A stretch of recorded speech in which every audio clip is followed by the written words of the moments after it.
Hi, Stephen. How are you? Nice to be with you. I'm good. Let me introduce us. I'm Robert Wright. This is The Wright Show, available on both streaming video and via audio podcast. You're Stephen Wertheim. Is it Wertheim or Wertheim? Wertheim is what my family says, but it's wrong, so you could say either, really. Okay, then I'm good. But I embrace their position on this issue. I want you to know that. So you are a visiting scholar at the Saltzman Institute for War and Peace Studies at Columbia University in New York. And you wrote a piece recently in the New York Review of Books that got a lot of attention called Return of the Neocons, about how neoconservatives, in your view, are in the ascendancy and have pretty thoroughgoing influence on Trump's foreign policy and on the Republican foreign policy establishment. We're going to talk about that and about some other issues related to Trump's foreign policy and maybe the future of American foreign policy and what a future American foreign policy should be. There's a lot of discussion of this in progressive circles. And so let's get to it. For starters, I guess the premise of your piece is that there is reason to be, before we get to your argument that the neocons are in the driver's seat, why don't you talk about why, in theory, that should be a surprise in light of the presidential campaign? Yes. So you might say that it should be a surprise at all that the neocons managed to survive with their reputations intact prior to the presidential campaign of 2016. So it's a surprise they're even alive and kicking to begin with. Exactly. So let's start there and let's not naturalize that enormous fact. Though they were on a bit of a back foot, I would say, in the Obama years, searching for some kind of way to explain themselves and put forward something that's actually sounded original and wasn't going to be tainted with the legacy of the Bush administration's war on terror and the war in Iraq. So you mean in light of the Iraq fiasco, they should have been serving time in some, think tank prison somewhere. Some measure of accountability. But here's a question. Shouldn't most liberal, liberal foreign policy types have been, they were all for the Iraq war, pretty much. Yeah, I mean, I would say that the neocons as a group were the most uniform in favor of the Iraq war. In the piece, I call it their signature policy. But I absolutely agree that it's a broadly shared responsibility. And that's, I think, is part of the paradox why there's been so little accountability, is that once you start finding a place to provide accountability, it's hard to know where to stop. And so that's been a real problem, I think, for the foreign policy community as a whole. So I agree with that. I mean, it's hard to get, a whole community to agree that all of them should be in jail, right? I mean, it seems to me that's, there's been a lot of discussion of this. All the most influential advocates, they're in the elite positions in journalism, editor of The Atlantic, they're at the big think tanks, they're, and so on. But it seems to me how could you possibly have convinced the establishment to purge itself of everyone inhabiting it, right? I mean, that's a tough sell. Yeah, I think there are things, it's a great question. There are some things that could have been done. There were actions that, were illegal with respect to torture. And there were even some people of the neocon persuasion who were very exercised about torture. Some measure of accountability might have been brought on those grounds. There were people who were against the Iraq war. Even Samantha Power, actually, of whom I've been very critical in my writings, actually was not in favor of that invasion. Yeah. And there were professors, like you had Stephen Walt on earlier, who were very passionate about their opposition to the Iraq war. We might have turned to them and said, what did you understand that we didn't understand? So I think there are steps in which, it's a difficult problem, and I don't want to minimize that. But it certainly seems as though something might have been done and some meaning might have been made out of the fact that, as Americans know, the Iraq war was a disaster, extremely destructive for us and extremely destructive for the people whom we affected in Iraq and throughout the region. the Obama administration, instead of taking the posture of let's turn the page and just forget about this because it was a dumb war and now I, Barack Obama, am not dumb, so it won't happen again.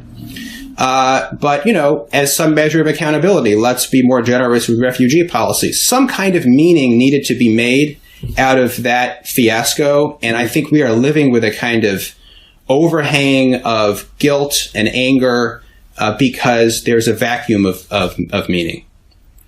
Okay, vacuum of meaning. I'm almost afraid to pursue that. That's too large scale. Let's get back to the neocons. So now it seems to me, it's funny. People were surprised back to why you would not expect the neocons to have infiltrated the Trump administration. Right. He was talking this very non-interventionist game. Why does the U.S. have troops all over the place?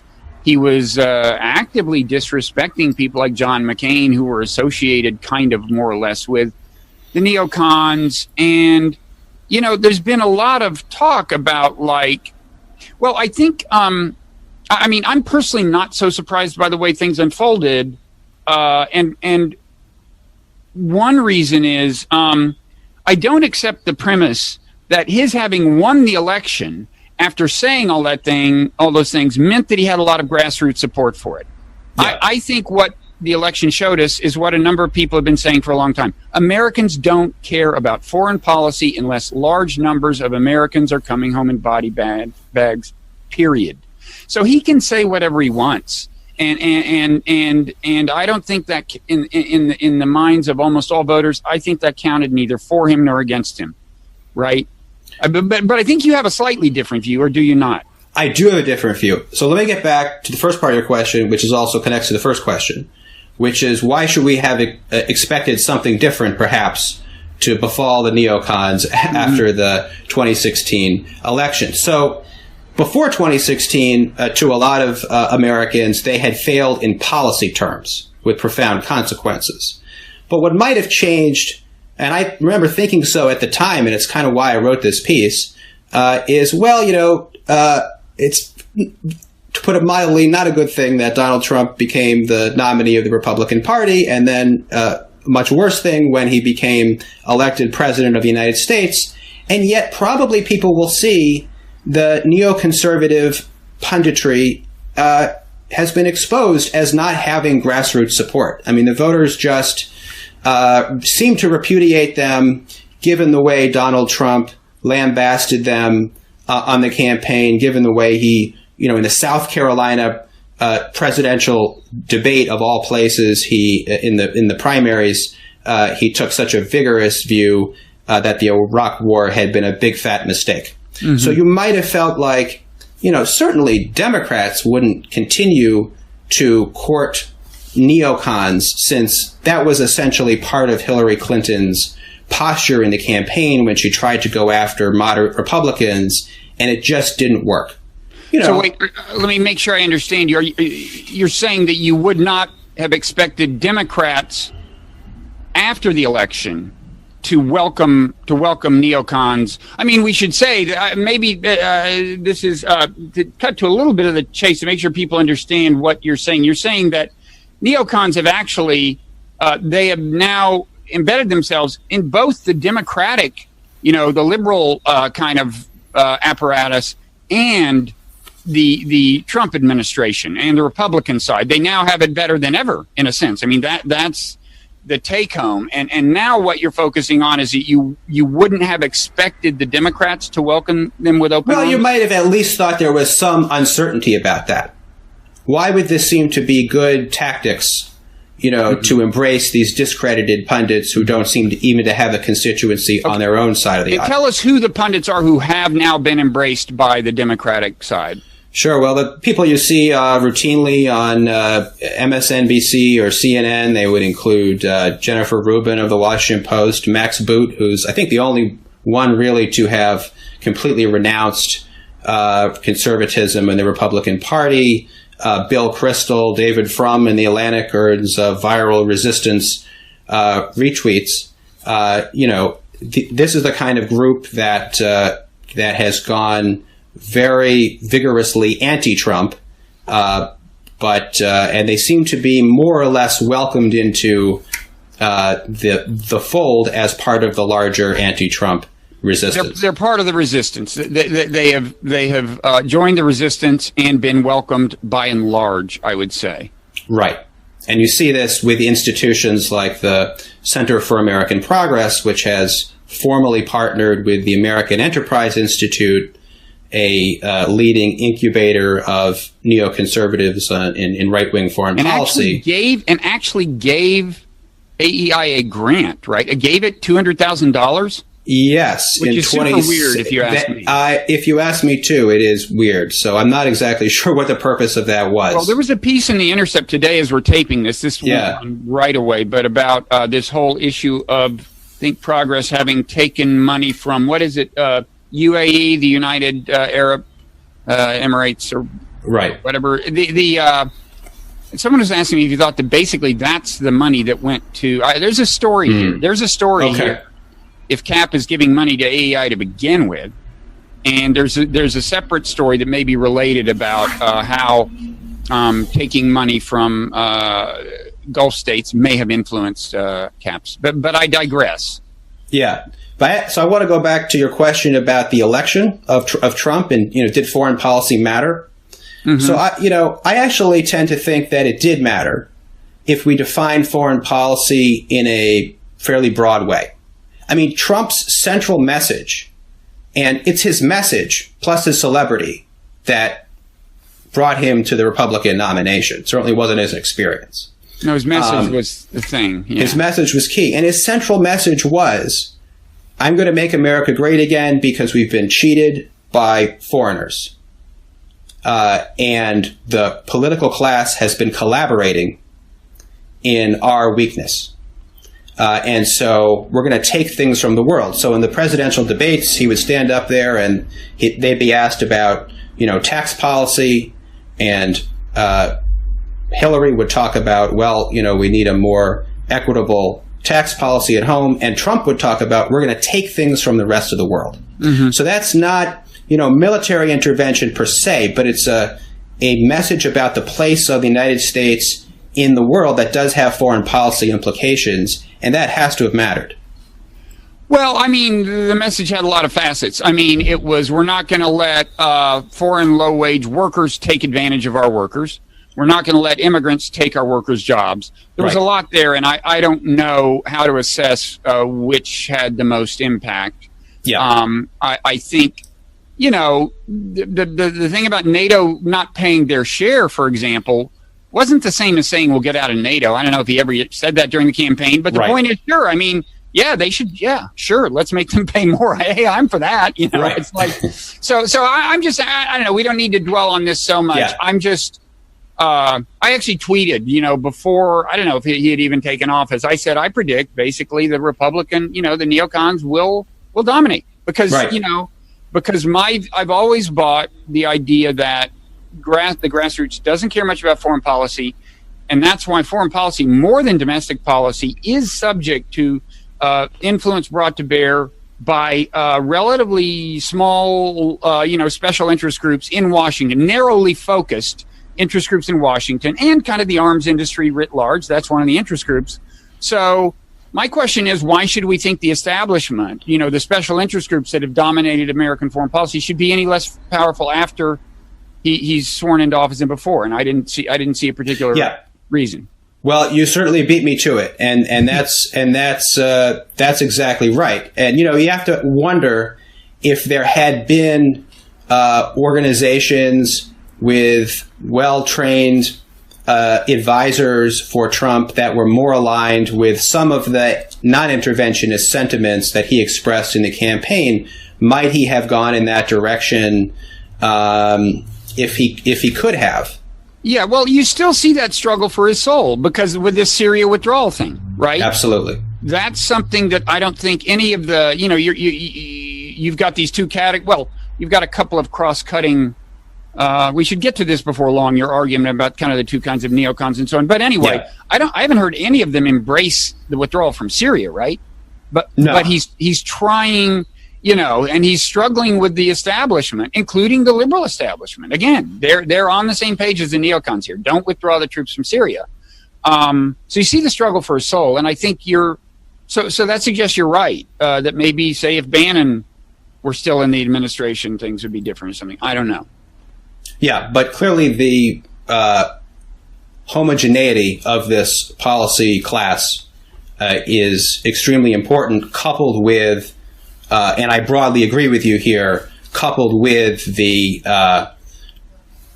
lack of activism among the American public for very good reasons, in a sense, because very few people's everyday lives are in some obvious way affected by a withdrawal from Syria, let's say. That is a major part of the explanation. Yeah, I mean, he gets pressure from kind of elites, so to speak. I mean, Ann Coulter, but yeah, it's not so clear that the base cares about Syria. So let's see, where should we go? So now on the other, so we've talked about some of the neocons who are now in the good graces of Democrats and the resistance broadly. First of all, have a number of them, you said that Max Boot was the only one to really disavow in a thoroughgoing way his past, but I think a number of them have changed their positions on domestic policies, right, in ways that more endear them to liberals? I think Max Boot is clearly rethinking and repositioning, but the other ones I have not seen myself. I think Bill Kristol, there's a joke about woke Bill Kristol. Right. Yeah, sometimes he'll say something. In foreign policy, though, I don't see any significant evolution. That's my whole point, that the repositioning is happening on domestic policy. Right. And the one thing that's staying constant, and I don't know whether it's true of Max Boot, but he hasn't disavowed his foreign policy views, has he? I mean, he's disavowed Iraq probably wisely, right. but has he changed his foreign policy? I would say fundamentally not. He might put a different spin on it, but no. I mean, these are people. As far as I can tell, the move is to move to the left on domestic policy, which is part of being in the good graces of the resistance, while staying firm on foreign policy. That's the genius of the thing, I think that's right, and it could be interesting to see. And I didn't go into this in the piece. It could be interesting to see whether we get a kind of neoconservatism that is alive because it's so exercised to the danger of authoritarianism globally and in the United States. Is it more alive to, especially on the issue of Russia, is it more alive to the sort of economic preconditions for an authoritarian turn, and therefore it moves to the left in a kind of coherent way? It isn't that prominent, I think, in the writings of the people we talked about, but there's an initiative, for example, at the Hudson Institute, a right leaning think tank that has this kind of theme. So it's possible that we'll see an evolution in the future. But I think the big story right now is these are people who are holding on to their basic foreign policy beliefs, and actually getting quite a few liberals to agree. Right. And then on the other side, you're saying that neocons on the Trump side of this story are neocons who from the beginning were of a slightly different variant, right? You're saying that there were from the beginning these anti-globalist neocons, and they've gone with Trump. But then there were the neocons who were more anti-authoritarian than anti-globalism. Right. And they have joined the resistance. Is that, you say anti-totalitarian, and actually that's important because neocons, I mean, long ago made the distinction when we asked, if you're so against, dictators, how come the Reagan administration supports so many dictators? And one of the early neocons, Jeane Kirkpatrick, made this distinction between totalitarians and authoritarians and said, well, we're against totalitarians, but authoritarians are like cool. Exactly. But that was the idea, right? Yeah, and the ideal opponent for neocons are totalitarians, not just authoritarians. They're everyone's ideal opponent. They're really bad. Right. And that's why, you see these attempts, these recurring attempts by neoconservatives to kind of bring back the closest thing they can in a post-Cold War world without totalitarianism to bring back that kind of specter.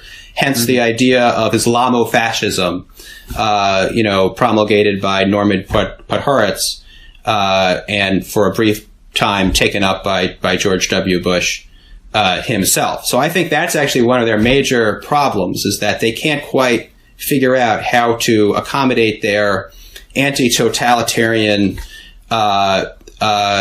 desires to a world that fundamentally the Soviet Union has been gone for a quarter of a century now. Yeah. Well, and also true totalitarianism is harder to do in the modern technological environment, I think. I mean, when neoconservatism was kind of founded, China and the Soviet Union were worlds unto themselves. They did control, total, as the word is, totalitarian.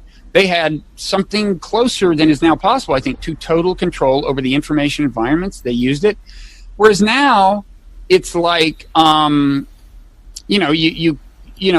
they make the distinction along this dimension between the Soviet Union, whom they abhor, and Saudi Arabia, whom they some of them kind of want to buddy up with against Iran? And it gets tougher because, so far as I can tell, neither country is any particularly more authoritarian than the other.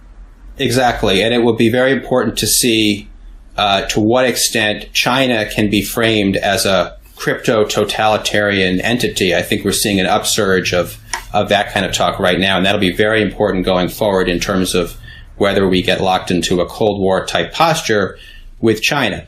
But the thing that Donald Trump did that most neocons, with the important exception of John Bolton, somebody who's kind of on the outskirts of the neocon constellation, the important thing that Donald Trump ended up providing for certain neocons who have gone with him is a new kind of specter for them to oppose themselves to, and that is globalism. And that, I think, is I'm really a historian of concepts, and one of the ways I try to understand concepts is to understand who somebody or a group positions themselves against, who or what they take to be their definition of their adversary. And for Donald Trump, clearly the outstanding foil for him is globalism, which he opposes to Americanism. Mm-hmm. And in this regard, there are some roots in the neocon constellation for doing something like that,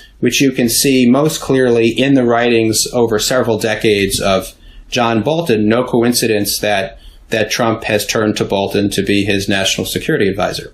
Yeah. Now, of course, neocons pretty broadly have been disparaging of the United Nations, I would say. Yes. That particular manifestation of globalism. On the other hand, they haven't been advocating for like getting out of the WTO or starting trade wars. They've been kind of free traders. They have not been economic nationalists, and the UN has been the main form, I would say, of globalism that has caught their ire, right? Yeah, the UN and global governance in general, international norms, laws, anything that could actually bind the United States and impinge upon its sovereignty or its range of action. Yeah, international law broadly, particularly as it applies to military force, yeah. That's right, and you're right about the economic dimension. I also don't think Donald Trump is a neocon. I think that he is first and foremost, to the extent that there's any conceptual center of gravity for this gentleman, he is an anti-globalist first and foremost. And that means he can kind of take that in a neoconish direction, but he can also take that in a paleocon, less interventionist direction. Yeah, no, by nature, I don't think he's a thoroughgoing neocon by any means. I mean, he doesn't share the ideal of democracy promotion that neocons tend to profess. He doesn't have that whole idealistic sheen. Absolutely. And he professes to not like military intervention. Now, there are those, as you I'm sure know, who say John Bolton is not a true neocon. You said he's a little of he's kind of an outlier in a certain sense. I've heard some people use the term Jacksonian in the sense of Andrew Jackson, not in the sense of Henry Jackson, needless to say. But in other words, someone who doesn't want to be very engaged in the world, is non-interventionist by nature, but if they see American interests threatened, they strike out in a unilateral way and without constraint. Mm-hmm. And I think Trump would have said that suits him. And I think, in a way, the neocon, if there's a neocon triumph, it's been in convincing him that Iran is a threat to the United States. I mean, I don't know that they've really made that case to him, right? But that's isn't the whole Iran thing a big part of the overlap between his position right now and the neocon position? Absolutely, and that's what's basically seems to be driving most of the administration's policies in the Middle East. The support for Saudi Arabia, despite everything we've seen, as well as his affinity for Israel. Of course, money from Sheldon Adelson, that doesn't hurt, and so all the forces in the party and in the Trump world seem to be pointing in the same direction toward animus towards Iran. And that's one place. I mean, even in the primary, Trump, at one point early on made noises about being more even-handed in the conflict between Israel and the Palestinians. He got blowback from that. He got blowback from that, but he's never, I don't think, said anything friendly toward Iran, except for the occasional comment that under the right conditions, which he's not actually allowing for, he might be willing to talk with them. And by the way, Bannon was kind of the same way, wasn't he? I mean, we had talked about maybe if Bannon had stayed in the administration, Bannon was more of a Buchananite on foreign policy, but somehow, like the ethno-nationalist part of Bannon or something about his conceptualization of the war on terror led him to put Iran in a special place. He's not an interventionist, but Iran is some kind of unique evil. I think Bannon kind of shared that idea, which is odd because, I mean, virtually none of the actual terrorism problems we talk about have emanated from Iran. They've tended to be Sunni Islam, Persian Gulf states and so on. Right. So this is why I would object a little bit to the Jacksonian description. I see the appeal of that. But, Donald Trump has no fundamental conception of American interests that, I can identify. It seems to be a lot about cultural gestures, right? So that's why, radical Islamic terrorism, this was, he put a lot of importance that we need to call it what it is in the campaign. So there are these civilizational enemies. There are people who piss him off. So he doesn't seem to have, and I, might say in a very different way, something similar about the Obama administration. There didn't seem to be a kind of clear justification for, how do you explain everything the United States is doing in the world and link it back to some coherent conception of American interests? Instead, the explanation gets lost in this, for the Obama world, it would be more about something like a liberal world order. For Trump, it's a lot murkier, but it has to do with these cultural posturing, defending civilization was something that he sometimes appeals to. It's hard to identify, and that, I think, does reveal this kind of interesting way in which the American role in the world of leadership has become untethered from, it seems, the ability of its exponents to really account for why it's in our interest. They have to resort to these gauzy, compound abstractions like liberal international order. That tells you something's wrong. Yeah. And I don't think Obama really had a governing foreign policy paradigm. Some people thought he was a realist. Some people thought, but if you look at, even just kind of Bob Gates plus Hillary Clinton, that's not coherent, right? It's Gates is, as I understand, somewhat more of a realist, and God knows Hillary Clinton is not. And anyway, I don't. I guess we're talking about, but back to Trump. So who are the other what are the other forms of who are the other mediators of influence on Trump that are turned him in a neocon direction, in your view, either inside the administration or out? I mean, now, of course, Bolton has hired these people who are working for him. Right. But beyond that, I mean, they come from like Foundation for Defense of Democracies and you know, the standard neocon places. But who do you see as the most influential people aside from Bolton?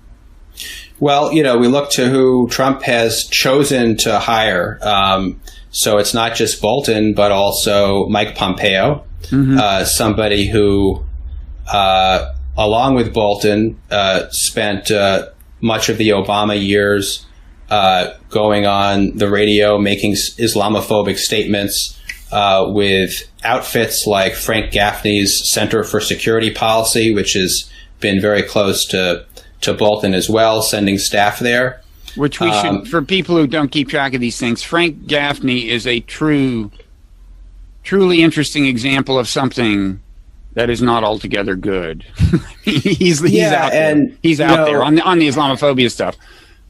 He is, and you know, it's widely he's widely seen as a conspiracy monger for good reason. But you know, actually, I think that in a way we would be better served by paying more attention to people like that, because they do seem to be quite influential in this administration. And you know, it turns out that under the surface of what was happening on the right for many years during the Obama years, and now continuing under Trump, places like that seem to be actually where the base was, making more traction than people like Bill Kristol, who get a lot of media time. So, so Pompeo, and certainly on the Iran front, Pompeo and Bolton are pretty closely aligned, although wouldn't you say Bolton is a little more reckless even than Pompeo? I think so. There's also a difference, as Tom Wright of the Brookings Institution has pointed out. There's a difference in terms of Bolton and Pompeo's ambitions. I mean, Pompeo seems to be somebody who is angling for a big future in Republican politics. And so I think he's more willing to stay in Trump's good graces. He's kind of all over the place in his speeches. He can appeal to liberal internationalists one moment. He can do the America First anti-globalism the next moment. So he's less coherent, shall we say. Bolton has a point of view.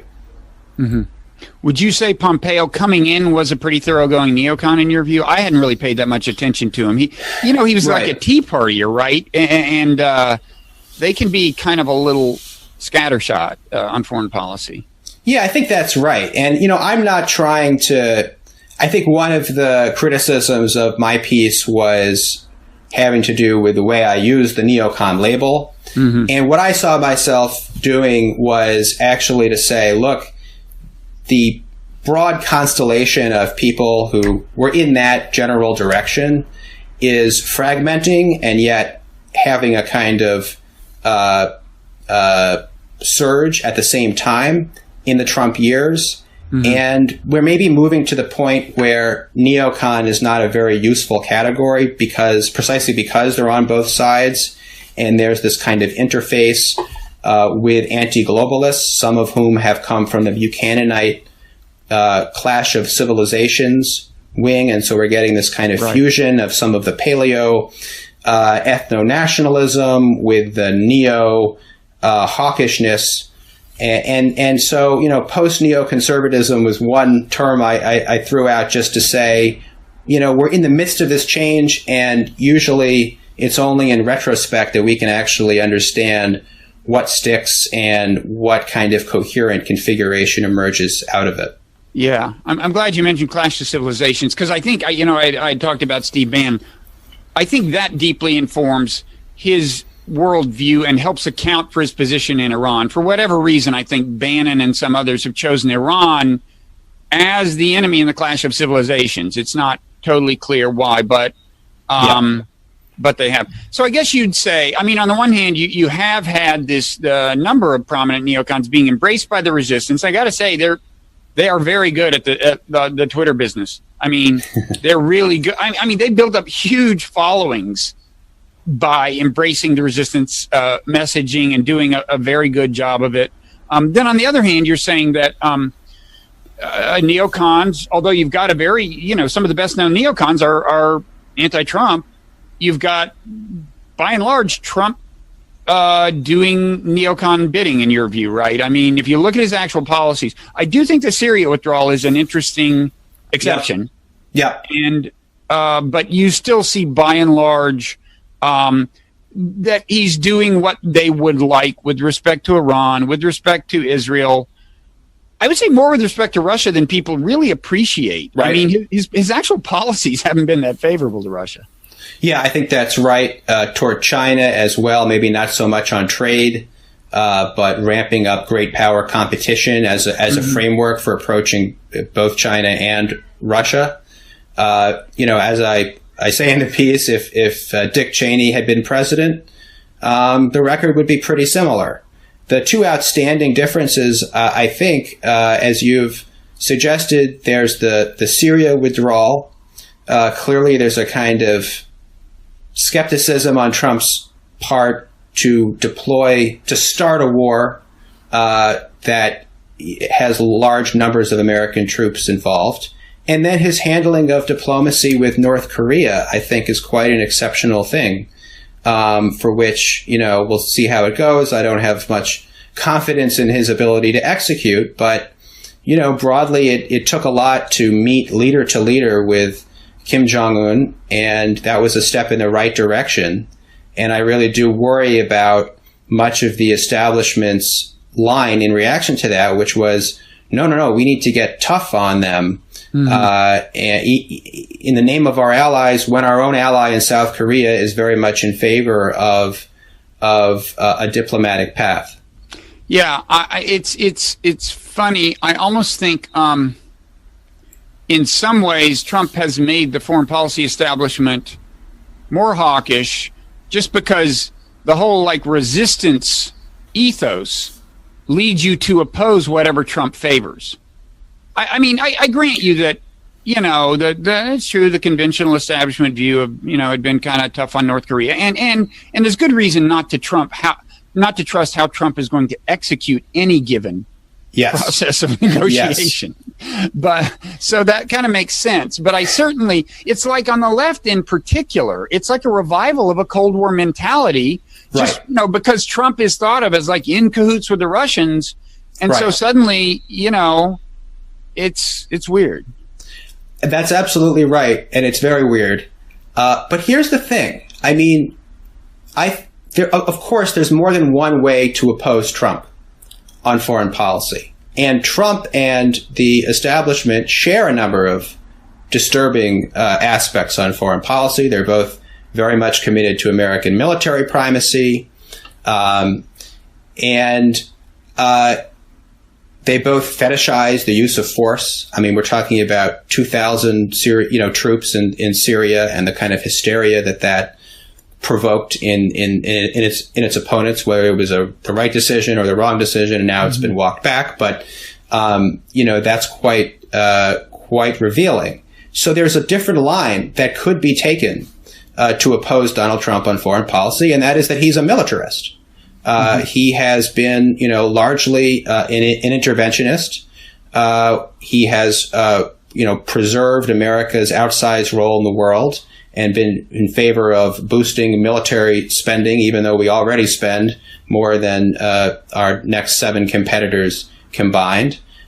He, certainly likes to posture about how vicious the United States needs to be in its foreign policy. And so, there's certainly, and it doesn't make any sense to me why it would be an anti-Trump position to favor Donald Trump's personal authority to put American troops wherever he wants in the world in an unauthorized manner, in an open-ended way, with no strategy, as everyone concedes. This is Donald Trump. He is the person who's in command of these troops. So, the anti-Trump position, the deeper anti-Trump position, is whatever Trump happens to prefer at this moment. is to not give him the sole authority over life and death of our fighting men and women. Right. But I think the reflex has been, like I think with Syria, you see on the one hand, in terms of the blowback he got, part of it is just the consensus view within the foreign policy establishment, not just neocons. It's just like there's just the impulse on the liberal side as well, broadly speaking, to just keep, I don't know. Anyway, there's that. But then there is completely agree, yeah. At the more grassroots level, it's like if Trump wants to do it, it's bad, right? We're opposing it. What did Trump say today? We're against it. Right. And the combination of those things just must seem deafening to him. So let's. So I want to talk a little about what, in your view, a good alternative foreign policy would be to the kind of the blob, as it's called. But first, what are you most worried about emerging from a Trump foreign policy over the next couple of years? What is the nightmare scenario if the people whom you'd rather not have influence on Trump, but who seem to continue to have it? Well, almost the best case scenario seems like we'll sputter on as we are now. There won't be maybe new dramatic military actions, but no real compelling alternative will arise, and we'll end up with a kind of liberal interventionist foreign policy in the next administration, almost regardless of whether it's a different Republican than Trump or a Democrat. Maybe there's a slight chance we could see some more positive action from him. I worry about North Korea in the sense that Trump seems fairly alone in his administration in terms of being encouraging of a diplomatic relationship. And if there's a real kind of breach where he has to make a decision that would say, for example, that North Korea is cheating on the agreement that doesn't really exist, that could head us down a path without many options. But the most likely place for war would be Iran. We already are seeing Bolton quite active on that front, and a lot. The Republican, the donors, the base, and the elites on both sides of the aisle. That seems like something that would be broadly acceptable if we get into a situation where there's no further step to ratchet up sanctions. And there's some kind of incident that calls for an escalation, that concerns me very much. Yeah. Okay. So, what about an alternative foreign policy? What would your ideal foreign policy like? Does it have a name? Is it an existing school of thought or what? Yeah. I broadly align with what academics like Barry Posen or Steve Walt or John Mearsheimer call restraint. I'm a historian, so I never really have to identify with a particular school. There's not that kind of pressure for me as there are for people in IR circles. But I think that they have what sort of anti-war forces on the left seem to lack is an actual positive vision for how the United States should be active in the world. And I think that their notion, which involves, particularly from the Middle East, a much less militarized role with more fluid relationships rather than entangling alliances, that makes a lot of sense to me. We could argue about a lot of details and regions, but I certainly would. I think that's an important place to go.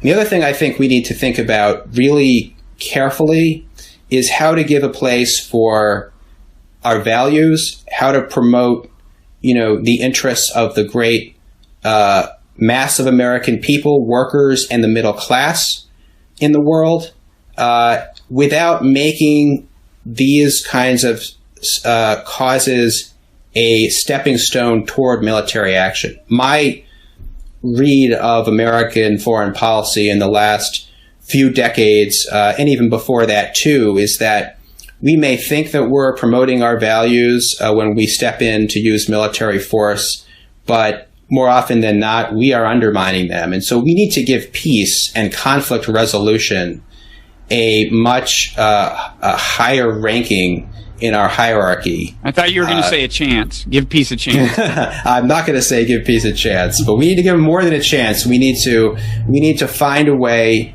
to feel like we are being principled when we put peace and conflict resolution first, because I think that we are, but that vocabulary I think is gotten lost. Mm-hmm.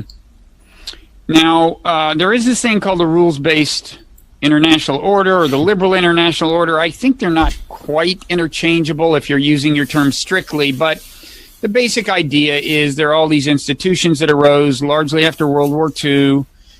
Some economic, GATT evolved into WTO. There's the IMF, there's the World Bank, military alliances, NATO, and of course the United Nations. And there's these rules, and if you're a member of one of these organizations, there are rules you're supposed to abide by. There's a body of international law that kind of emerges from some of these things. And there's been a lot of criticism of Trump by liberals who say he's abandoned the rules-based international order. Do you have a view on that? Well, most of what liberals say about that is that he's abandoned the U.S.-led rules-based liberal international order.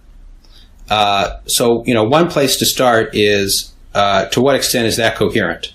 U.S. leadership and rules-based, these things have come often in conflict, too often in conflict. And so I have a problem with the very premise that in order to have rules and decent intercourse in the world, there must be U.S. military superiority to enforce that on our terms at the end of the day.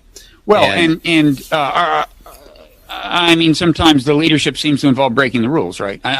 Exactly. The Iraq invasion was in pretty plain violation of international law. Security Council was not going to give them the authority to do it. And so there's a lot of Syria is a perfect example of how little regard for international law there is in the United States. Pompeo comes out and says, or was it Bolton? One of them, Pompeo said, somebody said something. They say things like this all the time. No point in even worrying about who said it. It's like, we're not leaving Syria until we have expelled every Iranian boot. Right. Now Iran is in Syria with the permission of the Syrian government and at their invitation. We are in Syria against the wishes of the government, and so in violation of international law. And I'm not saying that should necessarily carry the day, but I think it would be cool if somebody just mentioned it in the course of this whole discourse, as opposed to just the assumption being, yes, we have the right to go into any country and kill anybody we want. The only question is, is it wise, in some kind of immediate national self? There's just no, and you won't hear this from any. Well, maybe. Tell me if there's an exception. Can you think of a liberal foreign policy type at a think tank in Washington who would bring up something like this? I cannot. Think one who might. I just haven't heard it. Actually. Rosa Brooks might. Brooks might. But Mike Azenko might. Well, Mike Azenko is at the Council on Foreign Relations is such an exception to the general drift you get from PFR. Yeah, no, you're absolutely right. So, I agree with that. I also want to say, though, that Democrats have made the mistake of fetishizing rules, fetishizing international organizations. It's almost the kind of Bolton in reverse. Bolton thinks it's a great conspiracy to subsume the United States. Far from it. We have to think about what rules, what institutions actually benefit our society and benefit different segments of our population. And that's where I think a kind of progressive view on foreign policy is really helpful, because it's less susceptible to just taking a single view of the United States as a unified country. So what's an example of the fetishization? I'm not sure well, if you look at the way that not just the discourse about the rules-based international order, which ignores all the ways in which the rules have vastly changed over time. Alliances, NATO, WTO was only created in 1995. Mm-hmm. Okay, this is not the post-World War II liberal international order. If it had been proposed in that form in 1945, it would not have succeeded. And indeed, the International Trade Organization failed. And instead, we got a much weaker organization called the GATT. But nevertheless, I see some positive movement in this regard in recent foreign policy speeches by Bernie Sanders or Elizabeth Warren, who talk about not just revising trade agreements, but also leading an effort to shut down tax havens, go after tax avoidance. These are the kinds of issues where a progressive view actually gives ordinary citizens a way to understand, oh yeah, that's going to help me in my own life, because if, the actual wealth in the United States can be taxed by our government and can come into the government, then new possibilities emerge. That's what I'm talking about when I say, it's not just rules are good. I like rules. I absolutely like rules and wish we had more rules and less U.S. prerogative to do whatever it likes in the world. Mm-hmm. There's no question about that. But then we have to ask, what rules to what end? And very often, when the United States, goes along with something so weak as the UN, which really imposes almost nothing on the United States, we give ourselves so much credit for following the rules. Or the main democratic line against the war in Iraq was, let's go through the UN. Did that really capture what was wrong with the war in Iraq? It doesn't really begin. I would say you could do work. I mean, the thing I'd say in defense of that kind of language is, you're seeing these kind of, people are starting to grapple with what should a progressive foreign policy be. I haven't heard somebody lay down a clear criterion for when military intervention is and isn't warranted. Now, they're on the one hand not pacifists. They're not saying it's never warranted. They're not saying when it is warranted. It seems to me if you just respected international law more, the constraint of international law more, we'd be in a better place. We would not have invaded Iraq. We, by most lights, would not have at least done the regime change part of Libya. We wouldn't have exceeded the original UN mandate and so on. I mean, it seems to me that given, the American tendency to intervene in ways that turn out to be ill-advised, you could do worse than say, well, okay, if we can't get permission from the Security Council and we haven't actually been invaded, it's not truly in self-defense, then barring some really extraordinary consideration, we just won't do it. I mean, I would like more adherence to the rules in that sense, and I think it should be more discussed on the progressive side. Yeah, look, I completely agree with that. I just think that that's not sufficient. And sometimes we can get captured by false friends who talk about the rules but don't really mean it. And that brings us back to our neocons, who are now talking about the rules-based liberal world order, which they have previously not talked about at all. In fact, if you go back, not very far, but if you go back to the first generation of neoconservatives in the 70s and 80s, or if you look at the circle around the George W. Bush administration, they were dismissive of liberal internationalists. Irving Kristol, called it completely false in a 1985 essay that I cite in my piece. He said he disparaged the UN or the rules-based order broadly. He disparaged liberal internationalism, a tradition that he traced to Woodrow Wilson, and then in his view, although I think totally wrongly, got worse from there. He was disparaging the notion that the United States should expect power politics to be transcended, that it can rely on international rules and institutions.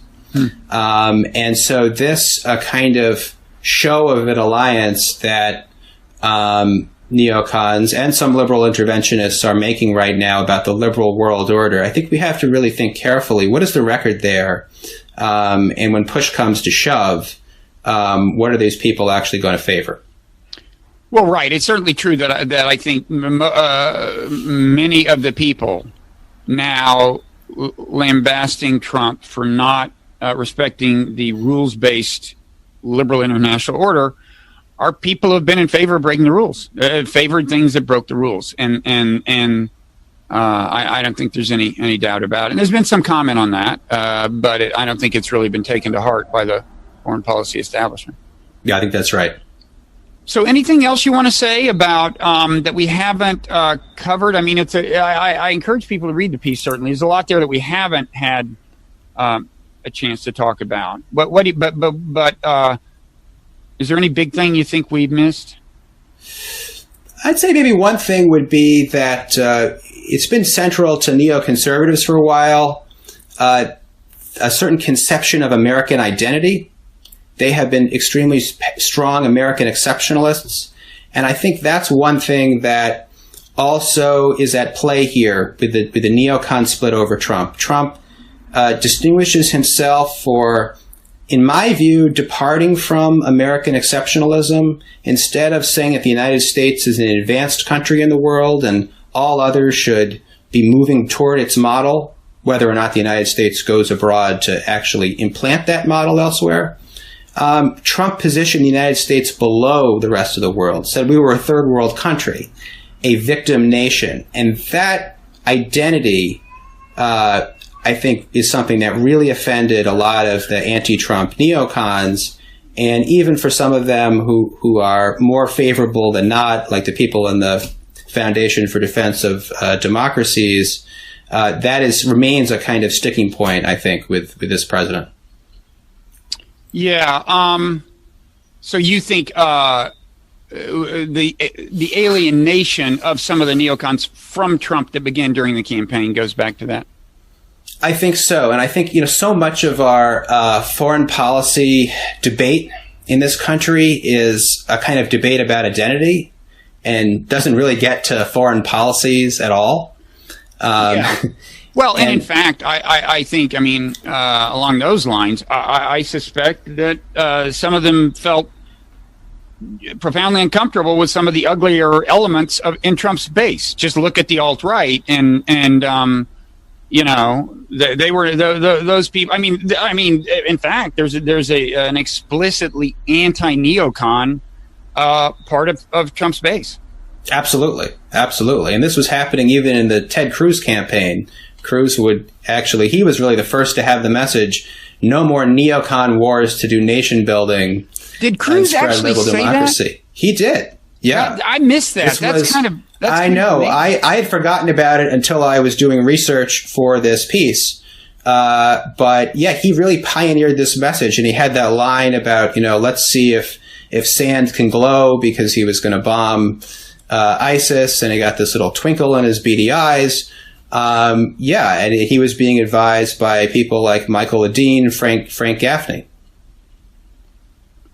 Okay, but you're saying he had an anti-neocon moment?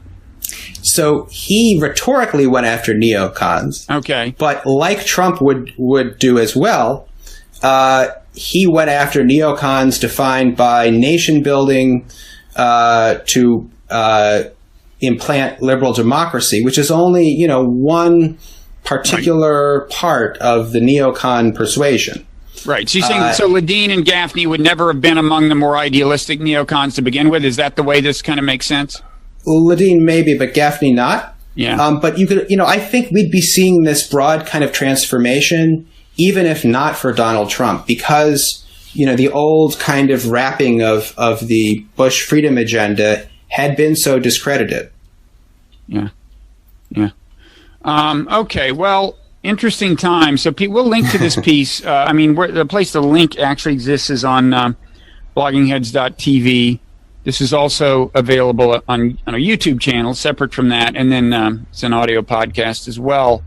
Now, are you on Twitter? Do you want to give us your Twitter handle? Or It is at my name, at Stephen Wertheim. At Stephen Wertheim, StephenWertheim. I am at Robert Writer. It's kind of a pun.